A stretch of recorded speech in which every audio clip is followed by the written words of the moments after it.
Bonjour, ici Nathalie Chausseau, votre coach en solutions santé naturelle. Dans la vidéo d'aujourd'hui, je vais répondre à la question de Martine qui m'a posé sa question sur mon mur Facebook sur lequel je vous invite à venir faire un tour. Alors, c'est la page de Vers ma nature sur Facebook sur laquelle on partage une foule de choses. On discute écologie, santé, etc. Alors, je vous invite à venir y faire un tour et à vous inscrire, à cliquer sur la page en cliquant j'aime. Voici la question de Martine. Que penses-tu de l'utilisation de paraffine liquide dans les cosmétiques, crème pour le corps, pour les mains, etc. Ah, les cosmétiques, c'est un grand et vaste sujet.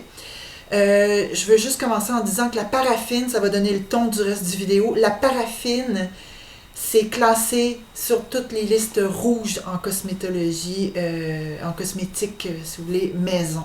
Okay? C'est vraiment un produit pas naturel, pas écologique et surtout pas bon pour notre santé, malgré le fait que ça laisse la peau douce, etc. Alors, je vais commencer en disant c'est quoi exactement la paraffine. La paraffine est fabriquée à partir de l'huile minérale. Cette huile minérale-là, c'est un résidu du raffinage du pétrole en partant. Alors, c'est complètement minéral, c'est pas du tout organique, c'est pas vivant.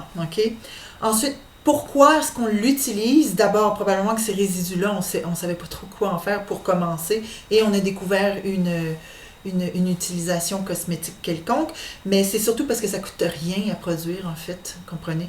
Alors, on en revient toujours à ça dans les cosmétiques, ils mettent des ingrédients qui coûtent tellement peu cher, mais qui sont tellement peu performants, qui ont l'air, mais qui n'ont pas la chanson, OK? Ensuite, ça adoucit la peau. C'est vraiment la propriété pour laquelle on l'utilise dans les cosmétiques grande échelle. Maintenant, les problèmes que ça amène. Faut savoir que notre organisme il est absolument incapable de métaboliser, de dealer en bon français avec ces hydrocarbures-là, d'accord? Parce que c'est quand même des hydrocarbures. C'est sûr qu'au niveau cosmétique, ça a été raffiné plusieurs fois, mais ça en reste pas moins que ce sont des hydrocarbures, OK? Ensuite, ça couvre totalement, ce qui fait que ça rend la peau douce, c'est que ça couvre la peau d'un film, OK, étanche. Ce qui en soi est pas bon. J'arrête pas de parler, de brosser sa peau pour qu'elle respire, qu'elle transpire, qu'elle vive. Ben ça fait tout le contraire. OK, la peau est douce d'une autre manière, artificielle, mais la peau ne respire plus. OK? Ça défait totalement le pH de la peau. OK? La peau, elle est un petit peu acide, ce qui nous protège contre les bactéries et microbes ambiants. C'est une barrière de protection, la peau. Hein? C'est notre plus grand organe protecteur qu'on a. Et alors, donc, ces hydrocarbures-là, la paraffine ou les huiles minérales, ça défait ce pH-là.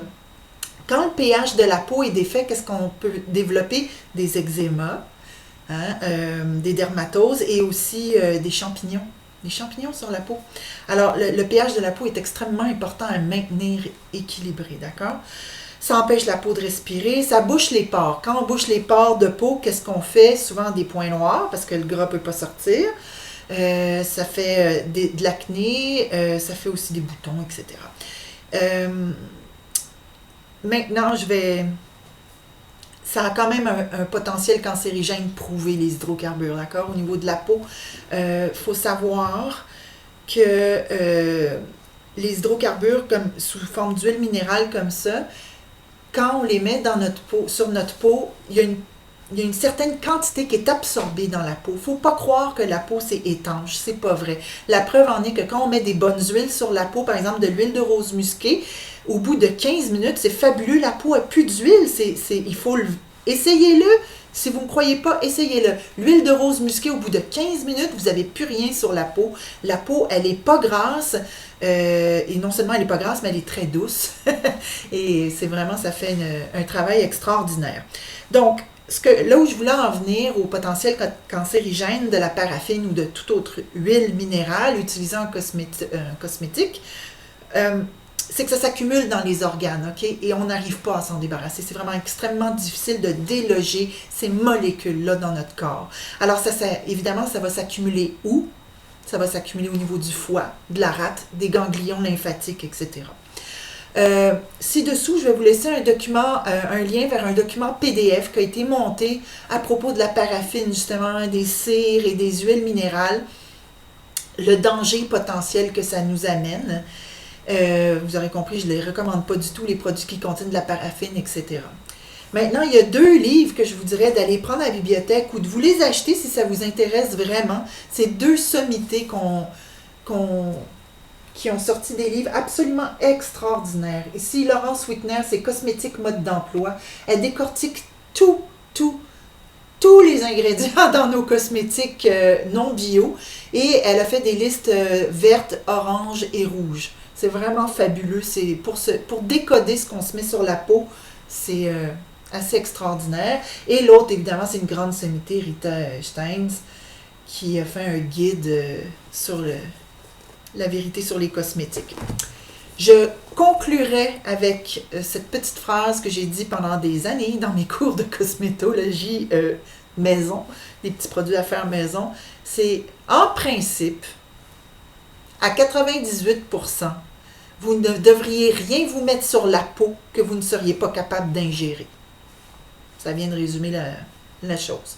Si ce n'est pas un beurre naturel que vous seriez capable d'ingérer et de digérer, vous ne devriez pas vous le mettre sur la peau. Comprenez? Ça revient au même que ce que je dis souvent dans mes vidéos d'alimentation. Si vous n'êtes pas capable de lire ce qu'il y a sur l'étiquette, là, des bonnes chances que vous ne soyez pas capable de le digérer. Vous comprenez? C'est la même chose pour la peau, pour tous les cosmétiques, les savons, les gels, les ci, les ça. Fiez-vous pas aux publicités. Il y a des publicités extraordinaires pour l'estime de soi pour les femmes qui... Vous savez de qui je parle. Je ne veux même pas le nommer ici quand même. Mais... c'est des femmes bien dans leur peau, qui sont un peu grassouillettes, etc. Mais en dehors de ça, ce produit-là, ce n'est pas un savon. Ils n'ont même pas le droit de s'appeler savon. C'est un détergent pur.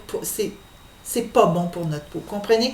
Alors, ce qu'il faut retenir des produits naturels qui respectent le pH de la peau, et il n'y en aura plus de problème. Quelque chose qui nourrit vraiment, et en dedans et en dehors. Comprenez?